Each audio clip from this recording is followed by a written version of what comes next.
Government അത് കേൾക്കണം, അറിയണമെന്ന് എനിക്ക് അതിയായ ആഗ്രഹമുണ്ട്. എനിക്കൊരു പേരിനും പെരുമയ്ക്കും എനിക്ക് എന്തെങ്കിലുമൊക്കെ ആയി മാറണം എന്നൊന്നും കൊണ്ടല്ല.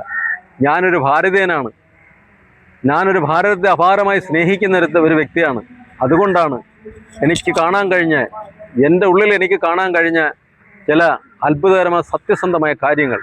ഞാൻ നിരവധി പ്രാവശ്യം, നിരവധി തവണ ഞാൻ പല വീഡിയോയിലും പല പ്രാവശ്യം ഇൻ്റർവ്യൂവിലും പറഞ്ഞിട്ടുണ്ട്, നരേന്ദ്രമോദിജിക്ക് വലിയ സുരക്ഷ ഒരുക്കണം, അദ്ദേഹത്തിന് കുറേ റെസ്റ്റ്, അദ്ദേഹത്തിൻ്റെ ഓരോ കാര്യങ്ങൾക്കും കുറേ ശ്രദ്ധ കൊടുക്കണം, നിസ്സാരമായി കാണരുത് എന്നുള്ളത്. അദ്ദേഹം ഇലക്ഷൻ പ്രചരണം, കഴിഞ്ഞ പ്രാവശ്യം ഇലക്ഷൻ പ്രചരണത്തിന് പോയപ്പോൾ ഞാൻ അദ്ദേഹത്തിന് ആരും കൈ കൊടുക്കാൻ, ഷേക്കൻഡ് കൊടുക്കാനോ അദ്ദേഹത്തിൻ്റെ അടുത്ത് ചെല്ലാനോ ഒന്നും അനുവദിക്കരുതും, വലിയ വലിയ ആപത്തുകൾ പതിയിരിപ്പുണ്ട് എന്നുള്ളത്.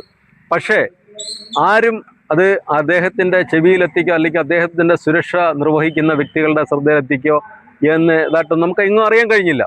പക്ഷേ ഇന്ന് ഞാൻ പറയുന്നു, മോദിജിയോടുത്ത് ഞാൻ പറയാണ്, മോദിജി അല്ലെങ്കിൽ അമിത്ഷാജി, രാജ്നാഥ് സിംഗ് ജി, നിങ്ങളുടെ 3 പേരോട് ഞാൻ പറയാണ്, രാജ്യം വളരെ ഗൗരവമായി കാണേണ്ടുന്ന ഒരു സമയമാണ് ഈ കടന്നു പൊയ്ക്കൊണ്ടിരിക്കുന്നത്. നിങ്ങൾ അറിയുന്നില്ല, ഞാൻ പല വീഡിയോയിലും പറഞ്ഞിട്ടുണ്ട്, ഭൂമിക്കടിയിലും കടലിനടിയിൽ കൂടെയും ഒക്കെ വലിയ വലിയ മലകൾക്ക് പോലും തുറന്ന് പല പല പ്രവർത്തികളും പ്രവണതകളും നടന്നു വരുന്നുണ്ട്. ഇനിയേറ്റം നമ്മുടെ വൈറ്റ് ഹൗസിൻ്റെ അണ്ടർഗ്രൗണ്ട് വരെ തുറന്ന് ചെല്ലാൻ പ്ലാനും പദ്ധതി ഇട്ടുകൊണ്ടിരിക്കുന്ന വ്യക്തികളെ പോലും നിലവിലുണ്ട്. പറഞ്ഞ മനസ്സിലാവുന്നോ? അപ്പം ഇവിടെ നിങ്ങളുടെയൊക്കെ മന്ത്രിമന്ദിരത്തിൻ്റെ അടിയിൽ കൂടെ വരാൻ വലിയ ബുദ്ധിമുട്ടൊന്നും ഇല്ലെന്നാണ് എനിക്ക് കാണാൻ. പക്ഷേ ഇവിടെ ഒരു അതിരൂക്ഷമായ, അതിഗംഭീരമായ ഒരു വിപ്ലവം, ഒരു വിപ്ലവം ഉണ്ടാക്കാനൊരു സാധ്യതകൾ ഒരുപാട് ആക്കം കൂട്ടിക്കൊണ്ടിരിക്കുന്നുണ്ട്. വലിയ തരത്തിലുള്ള ഒരു കടന്നുകയറ്റം ഗവൺമെൻറ്റിനെ മറിച്ചിടുന്നതിന് വേണ്ടി, അല്ലെങ്കിൽ ഒരു ഭീകര അന്തരീക്ഷം സൃഷ്ടിക്കാൻ വേണ്ടി ഒരു പറ്റം നിലയ്ക്കാത്ത തരത്തിലുള്ള ഒരു രൂക്ഷമായ ഒരു കാൽവെപ്പ് നടത്താൻ സാധ്യതയുണ്ട്. ഈ വരാൻ പോകുന്ന കേന്ദ്ര തെരഞ്ഞെടുപ്പിന് നിങ്ങൾ ഓരോരുത്തരും അതിഭയങ്കരമായിട്ട് നിങ്ങൾ ശ്രദ്ധിക്കേണ്ട സമയങ്ങളാണ്. ഗൗരവമായി കാണേണ്ടതാണ്. BJP ഭരണം എന്ത് വില കൊടുത്തും താഴെ ഇട്ടേ അടങ്ങൂ എന്ന് പറഞ്ഞ് തുനിഞ്ഞിരിക്കുന്ന അനേകം ജനങ്ങൾ ഇവിടെ ഉണ്ട്. അത് വിദേശത്തുമുണ്ട്, ഇവിടെയുണ്ട്. മനസ്സിലായ? ഞാൻ അമേരിക്കൻ പ്രസിഡന്റ് ട്രംപിൻ്റെ കാര്യം, അവിടുത്തെ തെരഞ്ഞെടുപ്പിൻ്റെ കാര്യം പറഞ്ഞത് അതുപോലെ ഫലിച്ചില്ലയോ, അതുപോലെ സംഭവിച്ചില്ലേ എന്ന് പറഞ്ഞതുപോലെ നമ്മൾക്ക് അമിത ആവേശവും അമിത വിശ്വാസവും വെച്ച് പുലർത്തരുത്. നിങ്ങൾ കരളെടുത്ത് കാണിച്ചുകൊണ്ടിരിക്കുകയാണ്. അതെല്ലാവർക്കും അറിയാം. നിങ്ങൾ കഷ്ടപ്പെടുന്നത് പോലെ ഈ രാജ്യത്ത് ഒരു രാഷ്ട്രീയക്കാരും കഷ്ടപ്പെട്ടിട്ടില്ല.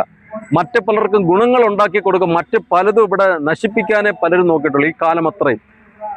നിങ്ങളുടെ ഈ ഒരു 10-15 കൊല്ലത്തെ നിങ്ങളുടെ ഭരണമാണ് രാജ്യത്തിന് ഇത്രയ്ക്കും പുരോഗമനം ഉണ്ടാക്കി കൊടുക്കാൻ കഴിഞ്ഞത്.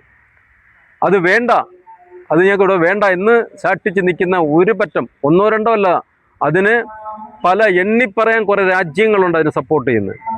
ആ രാജ്യത്തു നിന്നും ഇവർക്ക് വൻതോതിൽ ധനസഹായം, വൻതോതിൽ ആയുധം, വൻതോതിൽ സകലതും കൊടുത്തുകൊണ്ടിരിക്കുകയാണ്. നിങ്ങൾ അറിയണം, നിങ്ങൾ ശ്രദ്ധിക്കണം. ഇത് ഞാൻ നിങ്ങളുടെ അടുത്ത് വളരെ ഗൗരവമായിട്ട് പറയുന്ന കാര്യമാണ്. ഈ വരുന്ന ഇലക്ഷന് നിങ്ങൾ വളരെ ശ്രദ്ധയോടുകൂടി നിങ്ങൾ കാര്യങ്ങൾ മുന്നോട്ട് കൊണ്ടുപോകണം. ഇല്ലാന്നുണ്ടെങ്കിൽ നിങ്ങൾ പോലും വിചാരിക്കുന്നത് കണക്കായിരിക്കത്തില്ല കാര്യങ്ങൾ. മോദിജിയെ വളരെ സുരക്ഷയോടുകൂടി കാണണം, അമിത്ഷാജിയെയും നല്ല സുരക്ഷയോടുകൂടി കാണണം.